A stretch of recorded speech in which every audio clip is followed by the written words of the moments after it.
The highway wound through the rain-shrouded redwoods like a serpent of silver, its surface shiny with recent rain. Jessica Miller, 29 and pasty from city years, drove one-handed and the other drummed uneasily on her lap. Her husband, Ben, rode beside her, watching in silence as the forest ahead disappeared into the fog. The great trees of Northern California towered above them, old and stationary, their trunks as wide as houses, holding the mountain together. They were going home to Jessica's hometown, an old forgotten place named Redwood Falls, sandwiched between the mountains and the Pacific.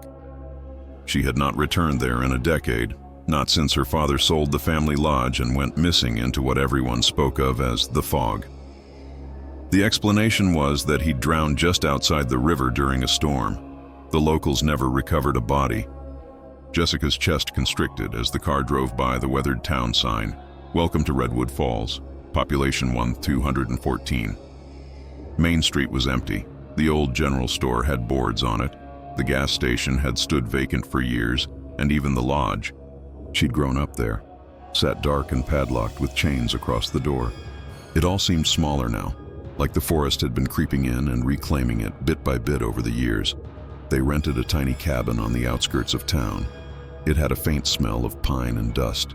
Jessica moved in silence as she put her things away, and Ben brewed coffee, the whine of the kettle barely perceptible above the wind pounding on the windows.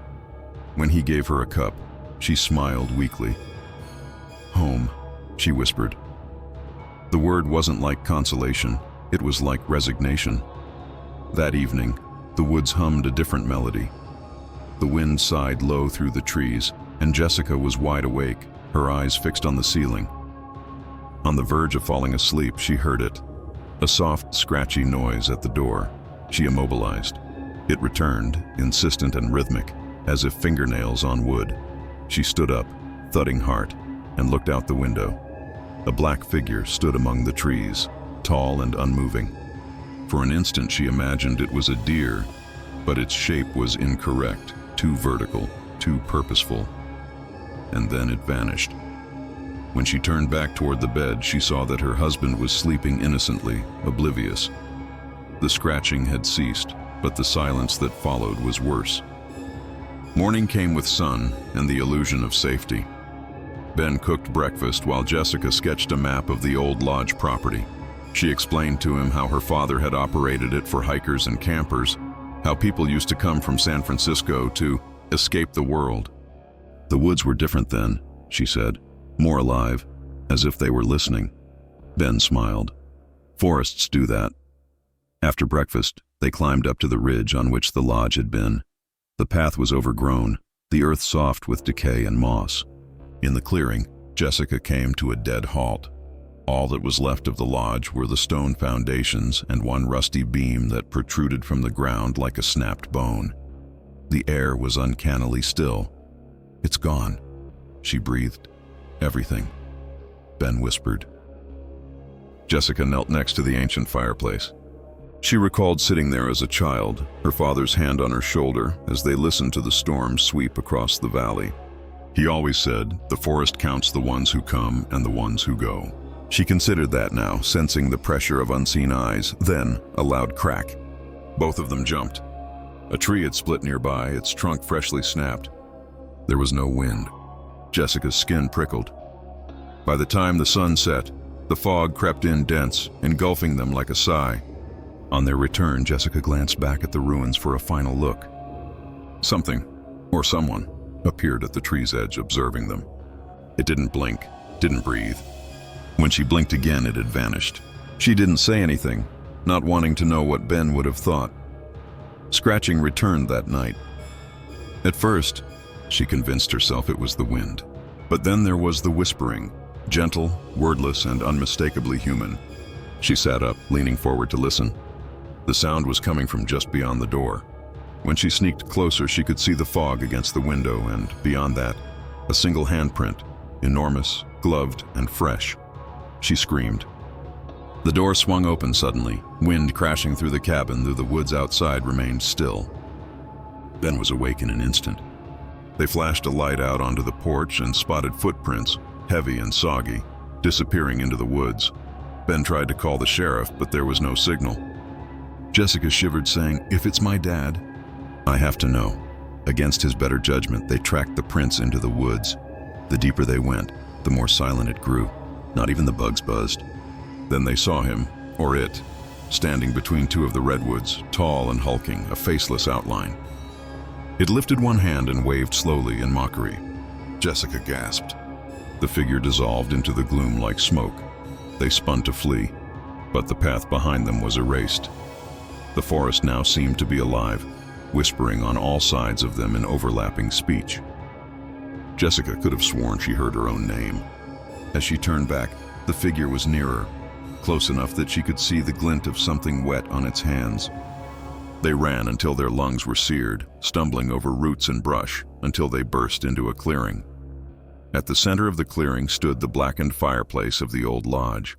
Surrounding it were markings etched into the ground, circles, spirals, symbols such as ritual script. Jessica gazed, appalled. "My father. He would bring his friends here. He told me they had customs. Rituals to honor the land." Ben swallowed. "What type of rituals?" Before she could reply, silhouettes appeared in the trees, dozens of them, mute and shrouded. Jessica's knees gave way. One moved forward and pulled back its hood. The gaunt, deathly pale face of her father glared at her. "Dad?" she breathed. He did not say anything. He gestured upwards. When Jessica looked, the moon was half hidden behind cloud, casting the clearing to ash-gray shadows.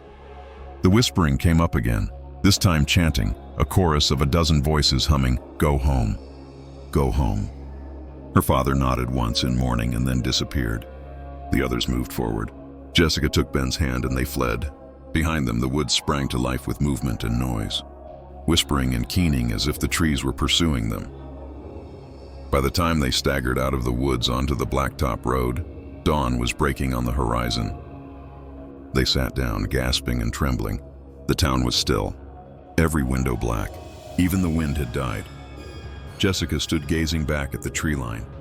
"Whatever this is," she said, "it's connected to my family." At the cabin, she talked of long-forgotten memories, her father's clandestine meetings with friends at midnight, the way he'd talked to the trees before the storms, the night she'd seen him going into the woods with a lantern and never coming back. "The forest remembers," she said to Ben. "It remembers what people withdraw from it. My dad told me that some debts can't be repaid in dollars." At sunrise, she insisted they go back to the ruins with supplies, lanterns, a camera, and an old tape recorder. The air seemed heavier as they arrived. She placed a photograph of her father beside the fire pit and pressed record. "My name is Jessica Miller," she said softly. "It is October 21st. I'm documenting what remains of the old Miller Lodge. The forest is awake."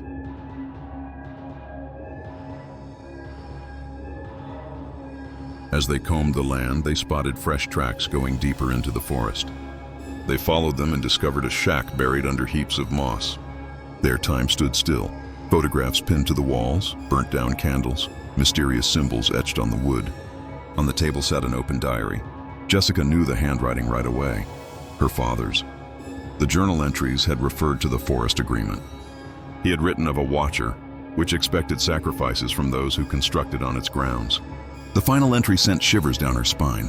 "The forest will collect what it is owed. Tonight we repay." Ben's voice was low. "Repay what?" Jessica closed the book with shaking hands.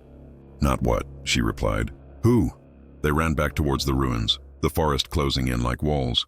All was silence, no birds, no wind, nor even the sound of their own footsteps.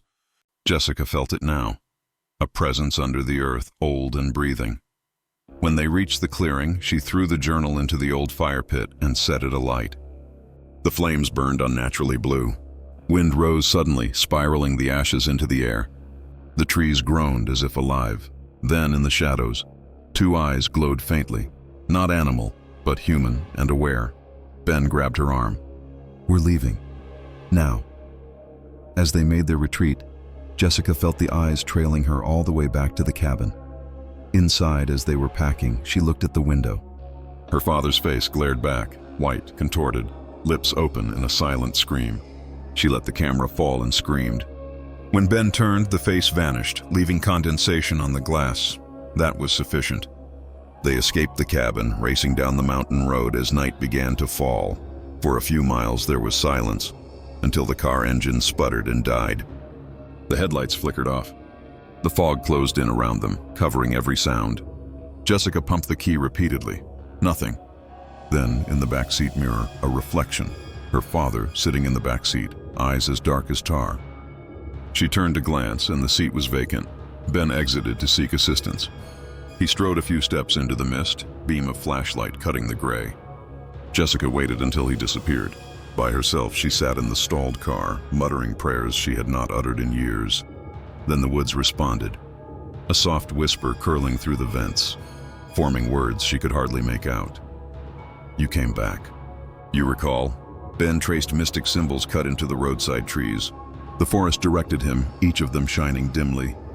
And then he heard it, chanting deep and repetitive. He trailed it until the gleam of his flashlight showed figures dancing about the destroyed hearth. Their faces were obscured, but their eyes had a cold light of pale blue.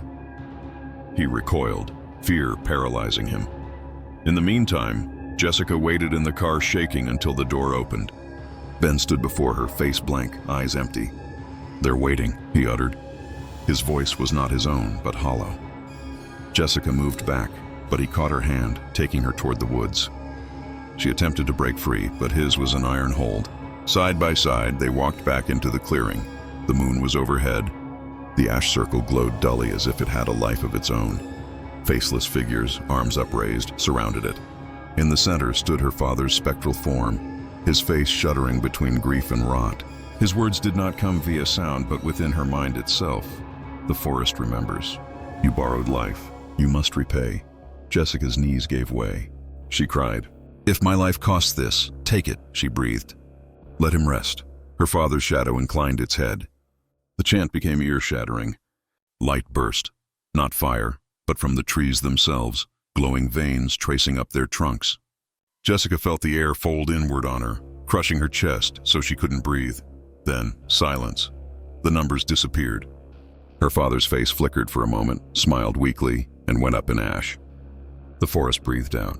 The wind came back, soft and warm for the first time. Ben blinked like he was waking up from a dream. The ash circle rested in silence again. At sunrise, the world seemed normal once more. Birds trilled. Light filtered through the canopy.